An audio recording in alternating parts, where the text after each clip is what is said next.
ভোটের দিন রান্না হবে না, পান্তা ভাত খান। মা বোনেদের বিশেষ বার্তা দিয়ে দিলেন দিদি। কারণ ব্যাখ্যা মমতার।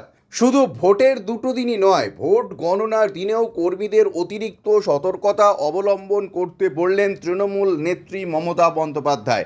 বলে দিলেন ভোটের দিন রান্না হবে না, পান্তা ভাত খান। কী কারণে এমন কথা বললেন মমতা? সোমবার প্রচার মঞ্চ থেকে তৃণমূল নেত্রী মমতা বন্দ্যোপাধ্যায় বলেন, আগামী 3 সপ্তাহ বাদে তৃণমূল কংগ্রেস সরকারই আসছে এবং তারাই আসবে। কোনো রকম ইভিএম মেশিন যাতে লুট না করতে পারে, পোলিং স্টেশন থেকে শুরু করে একদম ভোট দেওয়া পর্যন্ত সেন্ট্রাল ফোর্সকে দায়িত্ব দেওয়া হয়েছে।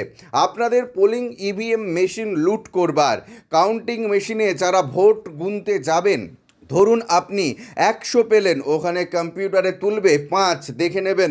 যতক্ষণ কম্পিউটারে পুরো ভোটটা না ওঠে কেউ হাল ছাড়বেন না, লড়ে যাবেন, যুদ্ধ জয় করতে পারবেন। এরপরেই মা বোনেদের প্রতি মমতার বার্তা, ভোটের দিন আর কাউন্টিংয়ের দিন দরকার হলে রান্না হবে না, আগের দিন রান্না করে তাতে জল দিয়ে রাখুন, পান্তা ভাত খান।